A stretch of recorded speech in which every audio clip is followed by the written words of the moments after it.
Sijo big boss വീട്ടിൽ നിന്ന് പുറത്തേക്ക് പോകുന്ന സമയം വരെയും സിജോയുമായി ഭയങ്കര ക്ലോസ് ആയിരുന്ന ഒരാളാണ് ശ്രീതു. നല്ല ക്ലോസ് ഫ്രണ്ട്ഷിപ്പ്. പക്ഷെ സിജോ പോയത് മുതൽ സിജോയെക്കുറിച്ച് ഒരു നല്ല വാക്ക് പറഞ്ഞ് നമ്മൾ കേട്ടിട്ടില്ല. നമ്മൾ കേൾക്കാത്തയാണോ എന്നറിയില്ല.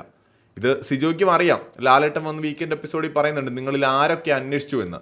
അക്കൂട്ടത്തിൽ എന്തായാലും ശ്രീതു ഉണ്ടായിരുന്നില്ല, ശരണ്യൊക്കെ കൈപൊക്കിയിരുന്നു. അപ്പൊ സിജോ തിരിച്ചു വന്നതോടുകൂടി ശ്രീതുവിന് അത് അങ്ങോട്ട് ഉൾക്കൊള്ളാൻ പറ്റുന്നില്ല. അതായത് ശ്രീതു അർജുന്റെ അടുത്ത് പലപ്പോഴായി പറയുന്നുണ്ട് ഒരുപാട് മാറിയിട്ടുണ്ട് സിജോ എന്നൊക്കെ പറഞ്ഞിട്ട് പറയുന്നുണ്ടായിരുന്നു. അതുപോലെ എന്നെ ഊച്ചാളിയെന്നോ അങ്ങനെ എങ്ങാണ്ട് വിളിച്ചു, അതിന്റെ മീനിങ് എന്താണ് എന്നൊക്കെ ചോദിക്കുന്നുണ്ട്. ഇനി അങ്ങനെ വിളിക്കുകയാണെങ്കിൽ ഞാൻ വിളിക്കരുതെന്ന് പറയും എന്നൊക്കെ ഓൾറെഡി ശ്രീതു പറയുന്നുണ്ടായിരുന്നു.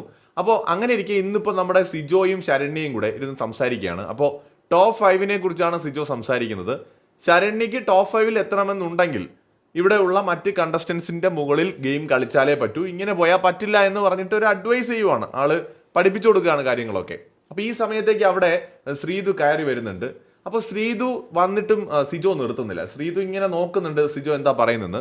അപ്പോൾ സിജോ പറയുന്നുണ്ട് ഇപ്പം ഞാനിപ്പോൾ ഇവിടെ തിരിച്ചു വന്നതിൽ എനിക്ക് നന്നായിട്ട് അറിയാം, കുറേ പേരൊക്കെ എന്നെ കാണുമ്പോൾ ഒരു ചിരിയൊക്കെ ചിരിക്കുന്നുണ്ട്, അതിൻ്റെ അർത്ഥം എന്താണെന്ന് എനിക്ക് നന്നായിട്ട് അറിയാം.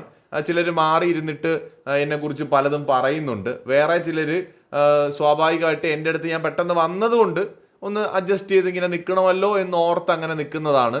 ഇതെല്ലാം എനിക്കറിയാം, കുറച്ച് ദിവസം കഴിയുമ്പോൾ ഇതൊക്കെ മാറുമെന്ന് എനിക്കറിയാം, പക്ഷേ എന്നാലും ഞാനിവിടെ മുന്നോട്ട് പോവും എന്നൊക്കെ പറഞ്ഞിട്ട് ഈ കുത്തി പറയുന്നുണ്ട്.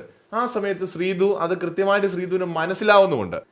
എനിക്ക് തോന്നുന്നത് ഇനിയുള്ള ദിവസങ്ങളിൽ ശ്രീതുവും അതുപോലെ സിജോയും ഓപ്പോസിറ്റ് ഗെയിമിലേക്ക് വരാൻ സാധ്യതയുണ്ട്. കാരണം ഏറ്റവും നല്ല ഫ്രണ്ട്സ് ആയിരുന്നു തുടക്കത്തിൽ ഇവർ.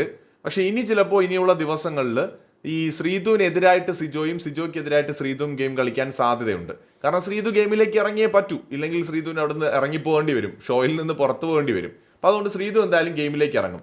അതെന്തായാലും ഇനി സിജോയുടെ ഒപ്പമായിരിക്കുമെന്ന് എനിക്ക് തോന്നുന്നില്ല. സിജോയ്ക്ക് എഗെയിനിസ്റ്റ് ആയിരിക്കും. ചിലപ്പോൾ ശരണ്യക്കെതിരായിട്ടും ശ്രീതു ഗെയിമിലേക്ക് വരാനുള്ള എല്ലാ സാധ്യതയും കാണുന്നുണ്ട്. അതേ സമയത്ത് തന്നെ ശ്രീതുവിന് തന്നോടുള്ള ഒരു സമീപനം എന്താണെന്ന് സിജോയ്ക്കും മനസ്സിലായിട്ടുണ്ട്. ശ്രീതു ഇപ്പോൾ സിജോയുമായിട്ടൊരു ഫ്രണ്ട്ഷിപ്പിൽ ഇല്ല എന്ന് നമുക്ക് പറയാം. തന്നോട് ഉണ്ടായിരുന്ന ഫ്രണ്ട്ഷിപ്പൊക്കെ അത് ജെന്യൂൻ ആണോ എന്ന് സിജോയ്ക്ക് ഇപ്പോൾ സംശയവുമുണ്ട്. അപ്പൊ അതുകൊണ്ട് തന്നെ ശ്രീതുവിനോട് സിജോയ്ക്ക് വലിയ താല്പര്യമൊന്നും ഇപ്പോൾ ഇല്ല. ഒരു ഫ്രണ്ട്ഷിപ്പ് ഒന്നും ഇപ്പോഴില്ല. ഇടയ്ക്കിടയ്ക്ക് കുത്തി പറയുന്നുണ്ട് കുറെ ക്യൂട്ട്നെസ് വാരി വിതറിക്കോ എന്ന് പറഞ്ഞിട്ട്. അത് ശ്രീതുവിന് നന്നായിട്ട് കൊള്ളുന്നുണ്ട്. അതായത് ശ്രീതു അവിടെ നിൽക്കുന്നത് ക്യൂട്ട്നെസ് വാരി വിതറിയിട്ടാണെന്ന് സിജോ ഇൻഡയറക്ട്ലി പലപ്പോഴായിട്ടിട്ട് കുത്തുന്നുണ്ട്. അതൊക്കെ കൊണ്ട് തന്നെ എനിക്ക് തോന്നുന്നത് ഇനിയുള്ള ദിവസങ്ങളിൽ ഇവർ തമ്മിൽ കാര്യമായ വഴക്കുകളും പ്രശ്നങ്ങളും ഒക്കെ ഉണ്ടാവാനുള്ള എല്ലാ സാധ്യതയുമുണ്ട്.